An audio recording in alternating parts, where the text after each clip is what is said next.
എൻ്റെ കർത്താവേ, എൻ്റെ ദൈവമേ. ഈശോയുടെ മുറിവുകൾ കണ്ട് തോമാസ് ലീഹ ഏറ്റുപറയുന്ന വാക്കുകളാണ്. ഈ ദുഃഖാന തിരുനാളിൽ നമ്മൾ കൂടുതലായിട്ട് ചിന്തിക്കുന്നതും ധ്യാനിക്കുന്നതും ആ വാക്കുകൾ തന്നെയാണ്. തൻ്റെ ഗുരുവിനെ കണ്ട്, ഗുരുവിൻ്റെ മുറിവിൻ്റെ ആഴം കണ്ട്, ആ മുറിവിൻ്റെ ആഴം തന്നോടുള്ള സ്നേഹത്തിൻ്റെ ആഴമാണെന്ന് മനസ്സിലാക്കിക്കൊണ്ട് തോമാസ് ലീഹ ഏറ്റുപറയുകയാണ്, എൻ്റെ കർത്താവേ, എൻ്റെ ദൈവമേ എന്ന്. മുറിവുകൾ കാണാൻ പഠിക്കണം സ്നേഹമുള്ളവരെ. ഈ ദുഃഖാന തിരുനാൾ ആഘോഷിക്കുമ്പോൾ നമ്മെ സ്നേഹിച്ചവരുടെ മുറിവുകളുണ്ട് നമുക്ക് ചുറ്റും.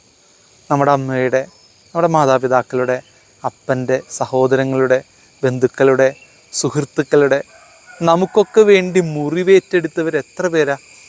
അവരുടെ ആ മുറിവിൻ്റെ ആഴം കണ്ടുകൊണ്ട് അവരെ സ്നേഹിക്കാനായിട്ട് പഠിച്ചുകൂടെ? ഒപ്പം ഈശോയുടെ മുറിവിൻ്റെ ആഴം കൂടി കാണാൻ പറ്റണം.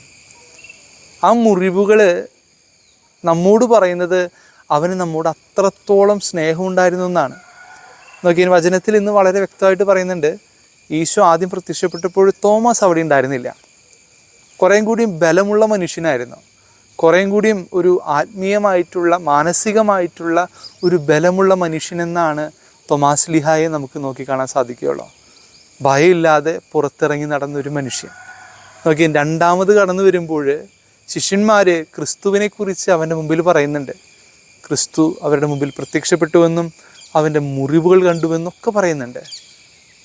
തോമാസ് ലീഹ ശാഠ്യം പിടിക്കുകയാണ്, ആ മുറിവ് എനിക്കും കാണണം, എനിക്ക് വേണ്ടി മുറിവേറ്റവൻ്റെ മുറിവിൻ്റെ ആഴം കാണണം, ആ സ്നേഹത്തിൻ്റെ ആഴം ഹൃദയത്തിൽ ഏറ്റെടുക്കണമെന്നുള്ള വലിയ ശാഠ്യം തോമാസ് ലീഹയ്ക്ക് ഉണ്ടായിരുന്നു സ്നേഹമുള്ളവരെ. അതുകൊണ്ടാണ് ആ മുറിവുകൾ കണ്ടുകൊണ്ടാണ് തോമാസ് ലീഹ വളരെ വ്യക്തമായിട്ട് പറയുന്നത്, എൻ്റെ കർത്താവേ, എൻ്റെ ദൈവമേ എന്ന്. എൻ്റെ കർത്താവ്, എൻ്റെ ദൈവം. മറ്റുള്ളവർക്ക് ലഭിച്ച എക്സ്പീരിയൻസ് അല്ല.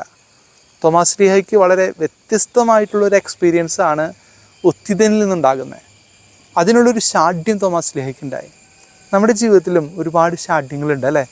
നല്ല ശാഠ്യങ്ങൾ വളർത്തിയെടുക്കാം. പ്രഭാതത്തിൽ ദേവാലയത്തിലേക്ക് പോകുന്നതും കുടുംബ പ്രാർത്ഥനയും, അങ്ങനെ പ്രാർത്ഥനയുടെ ശാഠ്യം, ക്രിസ്തുവിനെ കണ്ടുമുട്ടാനുള്ള ശാഠ്യങ്ങളൊക്കെ നമ്മുടെ ജീവിതത്തിൽ ഉണ്ടാകട്ടെ.